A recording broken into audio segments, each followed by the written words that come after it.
Brutus and Cassius step into the public square. The crowd surges forward before they can take 3 steps. The roar of shouts rises from the gathered citizens. They have just seen Caesar's blood spilled in the Capitol. They know who held the daggers. They are here for answers, and they will not leave without them. The first wave of plebeians pushes past the last of the conspirators' guards, their voices overlapping into a single, angry demand. "We want answers. Give us answers now." Brutus stops. He does not flinch. He turns to Cassius, one hand resting on the hilt of his dagger at his waist. "Then follow me and let me speak to you, friends," he says. "Cassius, you go into the other street and divide the crowd. Let anyone who wants to hear me speak stay here. Those who wish to hear you can go with you. We will both give our reasons before the public for Caesar's death." The first plebeian shoves through the front rank, his fist raised. "I want to hear Brutus speak," he shouts. The second pushes beside him, equally loud. "I'll listen to Cassius," he calls back. "We can compare their reasons when we have heard both separately." Cassius nods. He steps toward the second group of citizens, who part just enough to let him lead them away. Brutus turns toward the crowd that remains.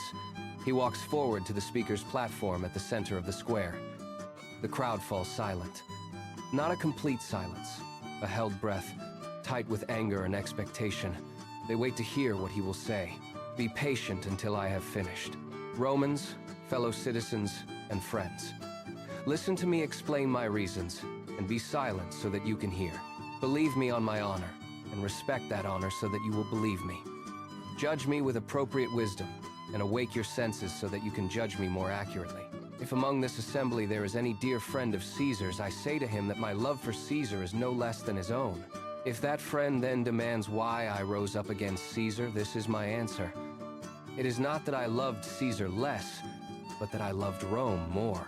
Would you prefer that Caesar was alive and you all die as slaves, or that Caesar were dead and you live as free men?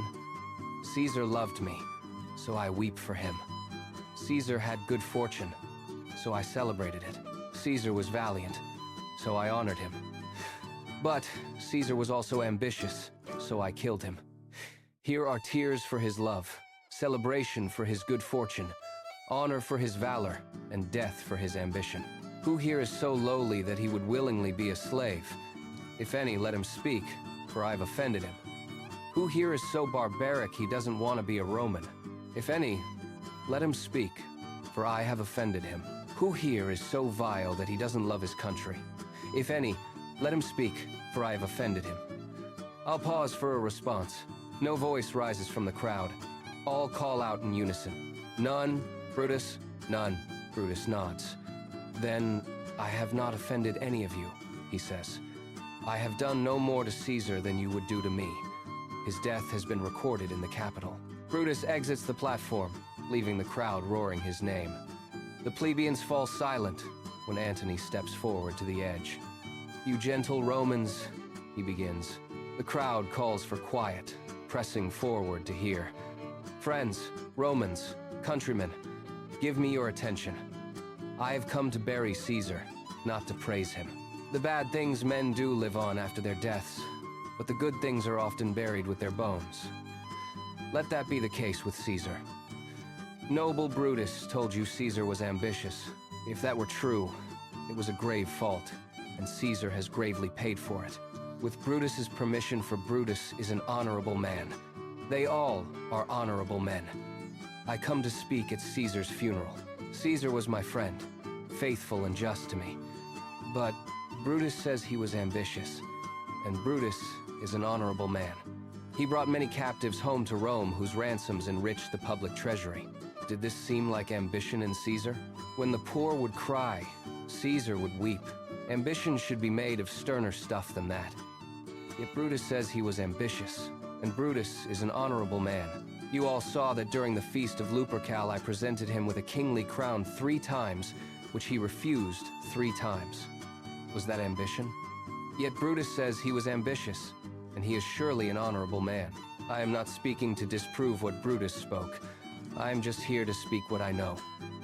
You all loved Caesar once, and with good cause. What reason, then, is holding you back from mourning him? He pauses, pressing a hand to his chest. The crowd roars in unison, demanding the will. Read the will, they shout. Read us Caesar's will. Antony holds up a hand, still pretending hesitation. Will you be patient? Will you wait a minute? I have gone further than I should have in telling you of the will. I fear I may wrong the honorable men whose daggers stabbed Caesar. I do fear it. The fourth plebeian spits on the ground. They were traitors, honorable men. The whole crowd takes up the cry. The will. The testament, they shout. They were villains, murderers. Read the will. Antony shakes his head, stepping down from the platform. You will force me then to read the will? Then make a ring around the corpse of Caesar and let me show you the one who made the will. The crowd surges back, pressing out a clear space around the body. Make room for Antony, they cry. Most noble Antony!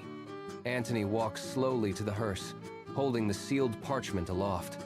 If you have tears within you, prepare to shed them now.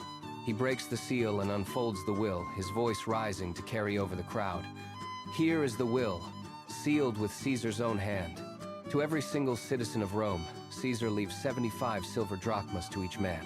That is every man here. Every poor citizen. Every working man. The crowd falls completely silent for 3 long heartbeats. Then it explodes. 75 drachmas!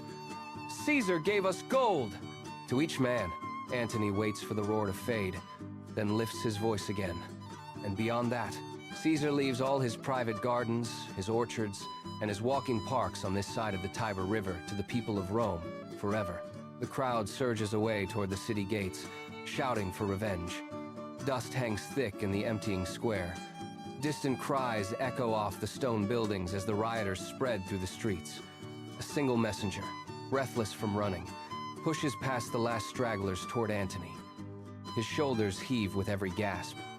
He nearly stumbles over the edge of the open hearse as he pulls up short. Mark Antony, he manages. I come from Octavius Caesar. He and Lepidus have arrived in Rome already, ahead of every schedule. They wait for you at Caesar's house.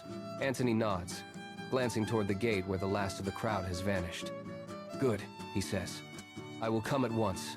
The people are already roused. Now it is time to gather our strength. The conspirators have no idea what is coming for them. Antony brushes a fleck of dust from his sleeve, turns on his heel, and walks steadily towards Caesar's house to meet his allies. The shadow of coming war stretches out behind him, over the empty square and over the body of Caesar.